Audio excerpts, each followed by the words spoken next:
Tekken has one of the most violent family trees in all of gaming. Fathers throwing sons off cliffs, demons possessing corpses, wrestlers getting killed in bar fights. But across the entire franchise, there are characters who actually stayed dead, and the stories behind each one are way more twisted than you'd expect. So let's break down every confirmed death in Tekken, starting with the death that set everything else in motion. Kazumi Mishima. Here's the thing about Kazumi Mishima. She didn't appear in a single Tekken game until Tekken 7. 7 mainline entries into the franchise, and yet, when she finally showed up, she retroactively became the most important character in the entire series. Not Heihachi, not Kazuya, not Jin, Kazumi, the woman whose death set every single event in motion. Let me explain. For years, the Devil Gene was assumed to be a Mishima problem, something in Heihachi's bloodline, something dark and inherited that twisted every generation worse than the last. But Tekken 7 flipped that completely on its head. The Devil Gene didn't come from Heihachi at all. It came from Kazumi's side, the Hachijo bloodline, a family that carried this demonic power long before she ever married into the Mishima name. That one revelation recontextualized literally everything. Every cliff throw, every volcano, every demonic transformation across the entire franchise traces back to her. But Kazumi wasn't some willing vessel for evil. The Devil Gene manifested in her as a violent alter ego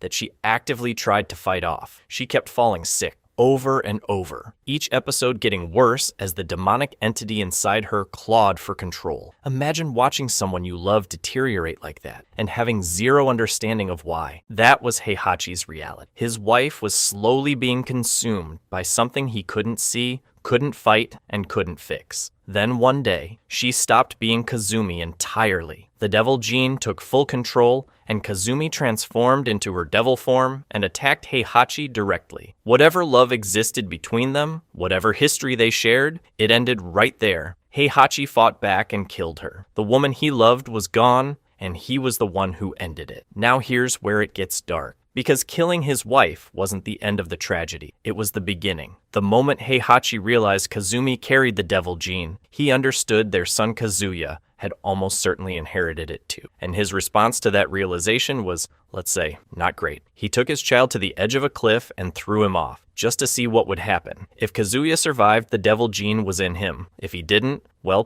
problem solved. Which is, not ideal parenting. Kazuya survived. Obviously, he clawed his way back from that fall, trained for years, and dedicated his entire existence to one singular goal, destroying his father. Every tournament entry, every betrayal, every volcanic showdown between father and son, all of it started because Heihachi killed Kazumi and then tried to kill the child she left behind. The tragic irony is almost unbearable. Heihachi killed his wife to stop the Devil Gene. He threw his son off a cliff to eliminate it from the bloodline, and all he accomplished was ensuring the cycle of violence would rage for generations. Kazuya passed the gene to Jin. Jin's devil powers spiraled into global conflict. The Mishima family tore the world apart for decades, and every single domino traces back to one moment. Heihachi standing over Kazumi's body, realizing what she was, and choosing violence as the solution. She appeared in one game, and she's the reason the entire franchise exists.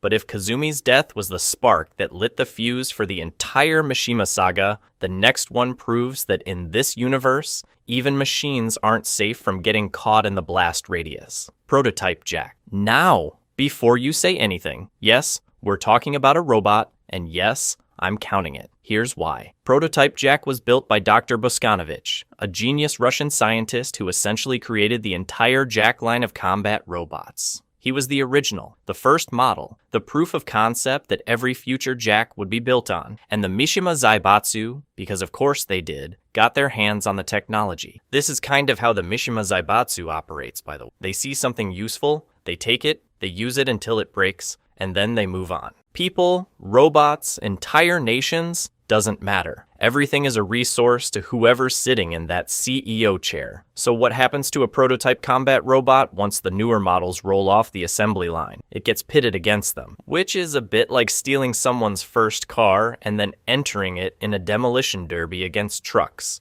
Prototype Jack was outclassed, outgunned, and ultimately destroyed by Jack 2, his own successor. His replacement tore him apart. And here's where it gets philosophically weird. Can a robot die? Like, actually die? Because if you smash a toaster, nobody holds a funeral. But Prototype Jack wasn't a toaster. He was a combat-capable artificial entity with enough autonomy to enter a fighting tournament. The Tekken universe doesn't really answer this question directly, but it answers it indirectly because the consequences of Prototype Jack's destruction are treated with exactly the same narrative weight as any biological death in the series. Dr. Boskanovich was captured by Kazuya Mishima in the run-up to the second tournament and forced to remodel Prototype Jack as part of his captivity. Jack 2 was then entered into that same tournament specifically to rescue him. Prototype Jack was destroyed by Jack 2 during that encounter. The reasoning behind the kidnapping was simple. If you're the guy who built the prototype, you're the guy who can build the next one, and the one after that. Boskanovich became a contested asset across multiple games specifically because of what happened to his creation. His captivity, his forced labor, his entire arc through the series traces back to this moment. So whether or not you think a machine can truly die,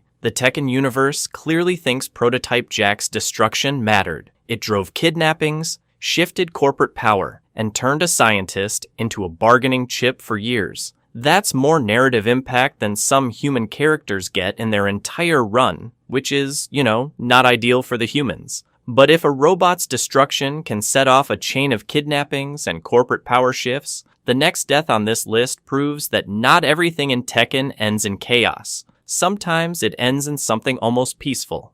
Kuma won. In a franchise where people regularly get thrown into active volcanoes, the very first confirmed death is a bear dying of old age. I don't know what to tell you. Kuma the First served as Heihachi Mishima's personal bodyguard and loyal companion, which is already one of the most absurd sentences in fighting game history. This wasn't some random bear that wandered onto the tournament grounds. This was Heihachi's ride or die, his emotional support grizzly, a fully playable character who competed in the first two King of Iron Fist tournaments alongside people who could shoot lasers out of their foreheads. And he was genuinely effective. Kuma fought alongside Heihachi through 2 entire tournaments, serving as both a combatant and a bodyguard for one of the most dangerous men on the planet. The guy who threw his own son off a cliff looked at this bear and said, "Yeah, you're my best friend," which is, not ideal for the son. But here's where it gets weirdly wholesome. Sometime between Tekken 2 and Tekken 3, roughly a 19-year gap in the timeline,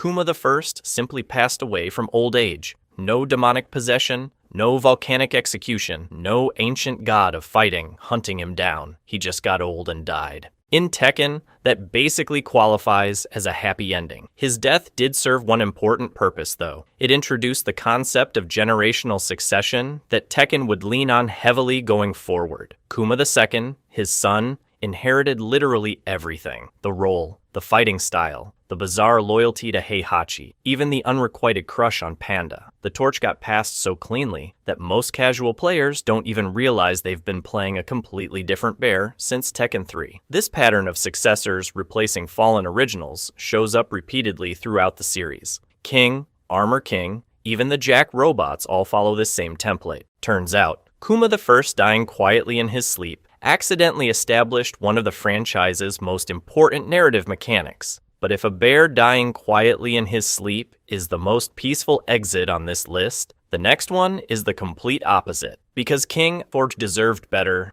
and the Tekken universe made absolutely sure he didn't get it. King won. Most fighters in Tekken enter the King of Iron Fist tournament because they want power, revenge, or to prove they're the strongest. King entered because he wanted to build an orphanage. Let that sink in for a second. King I was a professional wrestler inspired by the legendary Tiger Mask and the Mexican luchador Fray Tormenta, a Catholic priest who wrestled to fund his orphanage. And King followed that same path almost exactly. He was a street-brawling orphan himself who found faith, became a Catholic priest, and dedicated his life to running an orphanage for abandoned children. He fought in tournaments, he won prize money, and he poured every bit of it into caring for those kids. In a franchise full of demons, corporate warlords, and people who throw their own kids off cliffs, King was just a genuinely good person, which is, not ideal for his life expectancy. Here's where it gets dark. Sometime after the second King of Iron Fist tournament, Ogre showed up. Ogre, for context, is an ancient supernatural entity, worshipped as a literal god of fighting. It had been dormant for centuries until it was awakened, and once it was free, it went on a rampage hunting down the strongest martial artists on the planet. It attacked fighters like Baek Do-san, left some near death, and outright killed others. King was one of the ones who didn't survive. The guy who spent his entire career fighting for children who had nobody else was murdered by an ancient god that wanted to absorb his strength. There's no dramatic last stand in the games. No cinematic death scene. He's just gone. And that absence hits harder than any cutscene could, because you realize Tekken didn't even give him the dignity of dying on screen. He was simply too good for this universe, and the universe corrected that. But here's the part that genuinely gets me. King never once appeared without his Jaguar mask in the games. Not a single time. You never see his face. You never learn his real name. He maintained that mystery from the first tournament to his death, and somehow that makes the whole thing feel heavier. He wasn't fighting for fame or recognition. He was literally anonymous. And then one of his orphans picked up the mask. King II, one of the very children King I had saved and raised, took on the Jaguar mask and became the new king. An orphan who was given a second chance by a masked wrestler grew up to become that same masked wrestler. He carried the legacy forward, eventually entering the tournaments himself, fighting with the same style, wearing the same face that wasn't a face. It's one of the most emotionally resonant succession stories in fighting game history, and it only exists because a good man got killed for no reason other than being strong enough to attract a monster's attention. But if you want to understand why King Itaen is dead in the first place, you need to understand what killed him, and that means talking about Ogre. Up until this point, every death in Tekken had been grounded. A bear dying of old age, a wrestler getting killed in a bar fight. Sad, sure, but explainable. Then Ogre showed up and the franchise decided it was done being normal. Ogre was an ancient entity, worshipped as a literal god of fighting by civilizations that predated anything resembling modern history. It had been dormant for centuries, sleeping beneath the earth, bothering absolutely nobody. And it would have stayed that way if Heihachi Mishima hadn't sent a Tekken Force squadron to go poking around in ancient ruins they shouldn't have been poking around in. They stumbled onto the thing, woke it up, and every single one of them died for their trouble, which is, not ideal. But Ogre wasn't just some mindless monster on a rampage. The creature possessed the ability to absorb the fighting spirit and techniques of anyone it defeated, stealing their power and adding it to its own collection. So naturally, it started hunting the strongest martial artists on the planet. King 1, the masked wrestler who spent his life raising money for orphans, dead. Baek Do-san, one of the most skilled taekwondo fighters in the series, left for dead.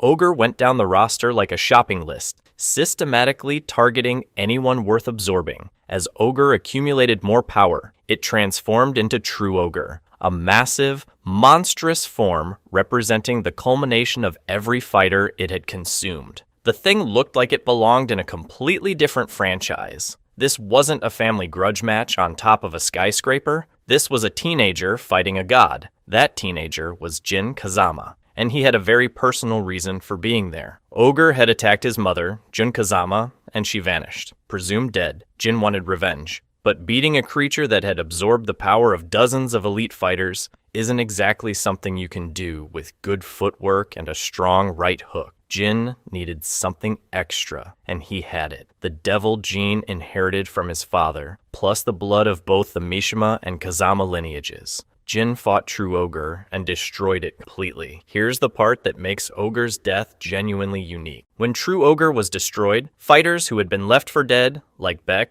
eventually recovered. The creature that built its entire existence around stealing power from others was ultimately killed by someone carrying their own inherited supernatural force strong enough to overwhelm it. The Predator got out-predatored. Ogre also holds a weird distinction in Tekken history. It's the first major villain to have zero blood relation to the Mishima family. Every other big bad is a Mishima, married to a Mishima, or possessed by something connected to a Mishima. Ogre was the franchise's first truly supernatural apocalyptic threat, while still being tangentially connected to the family through the devil gene carried by the person who killed it. Its death simultaneously ended one threat and undid several others, functioning as both a conclusion and a mass recovery event. Not many characters can say their death literally brought people back from the brink. But then again, not many characters were ancient gods who collected fighters like trading cards. But if Ogre's death at least came at the hands of something worthy of it, the next one on this list has no such dignity. Because Armor King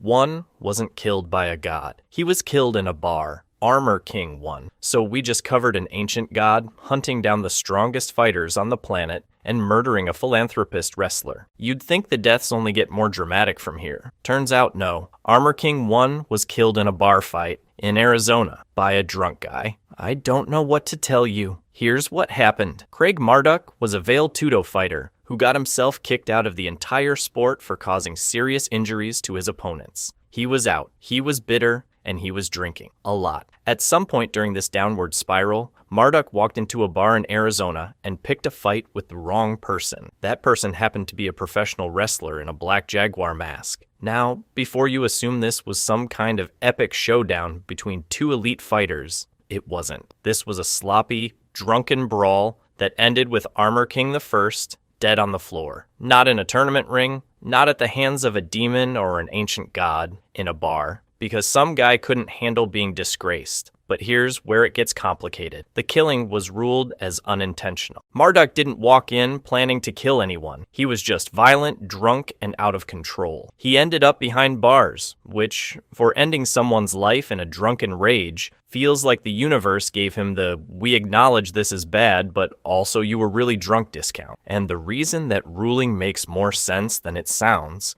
is one tragic detail most people overlook. Armor King had a pre-existing heart condition. If you go back to his earlier appearances, there are hints showing him in physical distress outside the ring. By the time that bar fight happened, his body couldn't take what it might have shrugged off years earlier. A fight that should have been survivable for a professional wrestler of his caliber became fatal because his heart was already failing him, which is, not ideal. So Marduk goes to prison. Story over, right? Not even close. After getting out, Marduk decided the best way to celebrate his freedom was to enter the King of Iron Fist tournament and openly mock Armor King I's legacy, parading around like a trophy hunter showing off a kill. Hey everyone, remember that guy I beat to death in a bar? Yeah, I'm the toughest guy here now. This, predictably, did not go over well. King II, who had been mentored by Armor King I, was furious. And Armor King I's younger brother, who would eventually become Armor King II,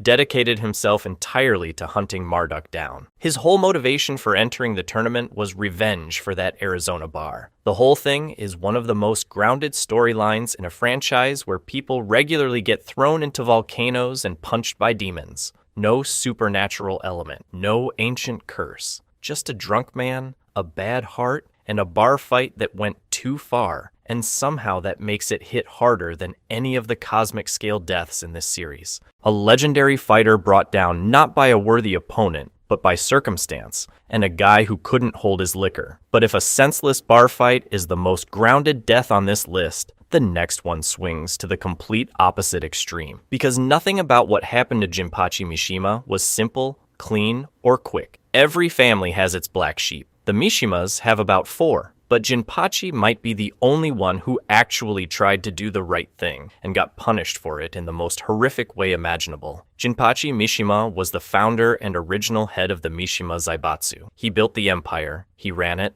and when his son Heihachi decided he wanted control, Jinpachi tried to stop him. Tried being the key word there. Heihachi didn't just overthrow his father. He imprisoned him beneath Hanmaru. Not exiled, not banished. Locked underneath a compound and left there for decades. Let that sink in. Decades in an underground cell with zero contact, zero sunlight, and eventually zero food. Jinpachi Mishima, the man who founded one of the most powerful organizations on the planet, starved beneath his own family's compound. His son just left him there to rot, which is, not ideal. But here's where it gets genuinely disturbing. As Jinpachi wasted away, a mysterious demonic entity took hold of him. The demon possessed Jinpachi, granting him supernatural powers in the process, but also slowly consuming his will. So now you've got a man trapped underground with demonic energy coursing through him, still in the same prison his son threw him in decades earlier. He couldn't even fade away in peace.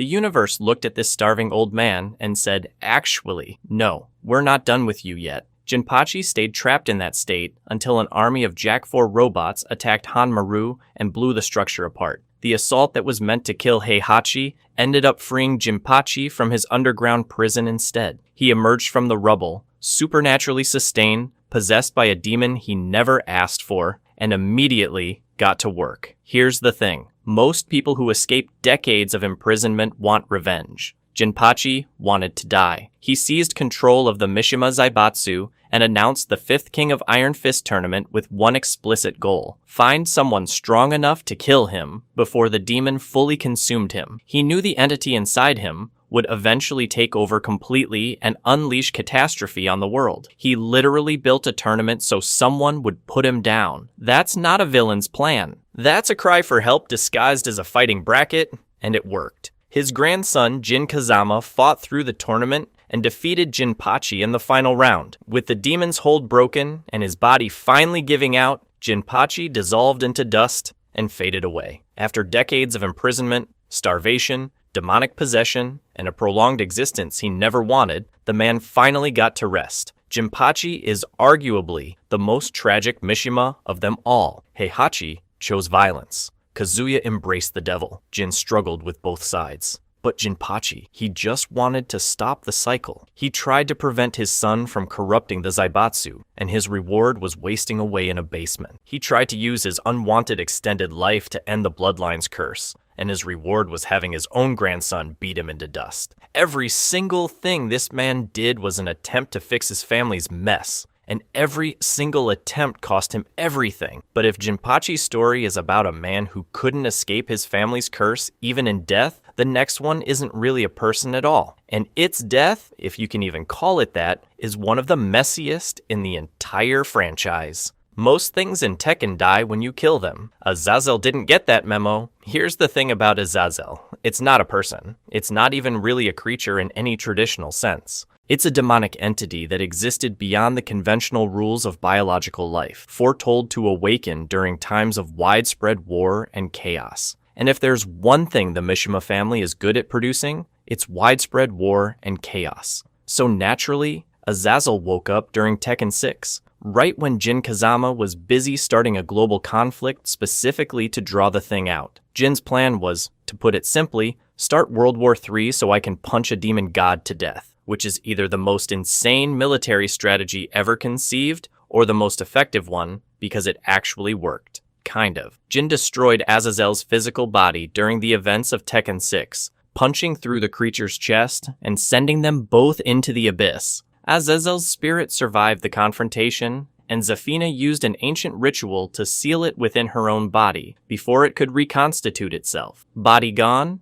dust, done. But here's where it gets complicated. Destroying Azazel's physical form turned out to be roughly equivalent to smashing someone's phone and thinking you've deleted their cloud storage. The body was gone, sure, but Azazel's essence wasn't fully eradicated. Its remnants ended up bound within Zafina's body. So now Zafina, a woman who just wanted to protect an ancient temple and mind her own business, is walking around with a dormant demon god living inside her like the world's worst roommate. And that's where things stayed for a while. Throughout the entirety of Tekken 7, Azazel remained sealed within Zafina, quiet, contained, not dead, but not exactly alive either, just sitting in spiritual limbo inside a woman who presumably had zero say in the arrangement, which is, not ideal. Then Tekken 8 happened, and Kazuya deliberately lured Zafina to him and actively broke the seal on her arm himself, freeing Azazel from her body on purpose. Just like that, the entity that Jin sacrificed everything to destroy was back in play. The death that was supposed to be the culmination of an entire global war